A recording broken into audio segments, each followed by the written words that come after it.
रहे हैं श्री कृष्ण की उस दिव्य लीला के बारे में जिसमें श्री कृष्ण ने मात्र अपनी छोटी उंगली पर गोवर्धन पर्वत उठा लिया और इंद्र का अभिमान चूर कर दिया। गोकुल का जीवन और परंपरा। गोकुल वासियों का जीवन गाय, धन, खेती और वर्षा पर आधारित था। हर वर्ष वे इंद्रदेव की पूजा करते थे और पूजा करके वर्षा के लिए आशीर्वाद मांगते थे। पूरा गांव इंद्र यज्ञ की तैयारी कर रहा था। श्री कृष्ण जी ने ये सब देखा और वे पूछने लगे कि हम इंद्र की पूजा क्यों करें? असली पालनहार तो गोवर्धन पर्वत है और प्रकृति है। श्री कृष्ण का तर्क और गोवर्धन पूजा।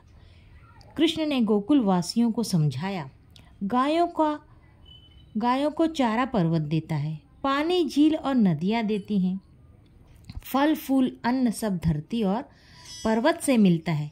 सब लोग कृष्ण की बात मानकर गोवर्धन पूजा करने लगे। कृष्ण ने पर्वत की परिक्रमा, अन्नकूट और गायों की सेवा का महत्व बताया। इंद्र का क्रोध और प्रलय।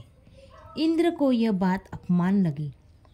वे सोचते हैं कि इन ग्वालों ने मेरा यज्ञ रोक दिया, मैं इन्हें दिखाता हूँ अपनी शक्ति। उन्होंने घनघोर मेघों को बुलाया और गोकुल पर भीषण वर्षा, आंधी, बिजली और बाढ़ ला दी। लोग घबराकर नंद बाबा के पास पहुँचे।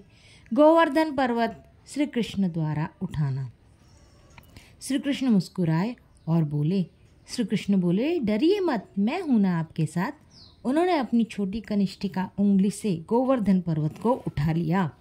गांव वाले, गाय, बच्चे पर्वत के नीचे सुरक्षित हो गए। 7 दिन और 7 रात तक वर्षा होती रही, लेकिन किसी का बाल भी बांका नहीं हुआ। इंद्र का अहंकार टूटा। इंद्र को एहसास हुआ कि यह कोई साधारण बालक नहीं है। उन्होंने वृषभानु जी के घर जाकर श्री कृष्ण से माफ़ी मांगी कि हे कृष्ण, मुझे माफ़ कर दीजिए। हे नंदलाल, आप वास्तव में भगवान विष्णु के अवतार हैं। मेरा अहंकार तोड़कर आपने मुझे सही मार्ग बताया। कृष्ण ने उन्हें स्नेहपूर्वक क्षमा कर दिया।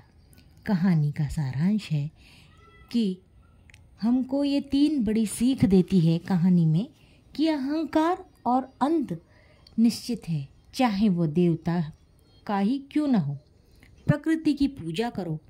पेड़, पौधे, पर्वत, नदियाँ, यही हमारी सच्ची और असली जीवन दाता है। इनसे हमें प्राणवायु मिलती है और भक्ति, विश्वास सबसे बड़ी शक्ति है। अगर विश्वास हो तो भगवान हर संकट से रक्षा करते हैं। इसीलिए कहा जाता है कि घोर संकट आने पर भगवान की शरण में जाया जाए तो भगवान अपने भक्तों को कभी निराश नहीं करते और उनके मदद के लिए स्वयं आकर खड़े हो जाते हैं। जैसे श्री कृष्ण भगवान अपने भक्तों के लिए स्वयं आकर खड़े हो गए और सिर्फ खड़े ही नहीं हुए, उनकी सुरक्षा का प्रबंध कर दिया। चाहे कितना भी घोर संकट हो, श्री कृष्ण भगवान अपने भक्तों को कभी निराश नहीं करते। इसीलिए भगवान को पूजा और भगवान को भाव भक्ति से अपना मन अर्पण कीजिए, अपनी अंतरात्मा को अर्पण कीजिए। भगवान और प्रभु हमारी ज़रूर सहायता करते हैं और रक्षा करते हैं। गोवर्धन भगवान की जय। हरे कृष्णा, हरि बोल।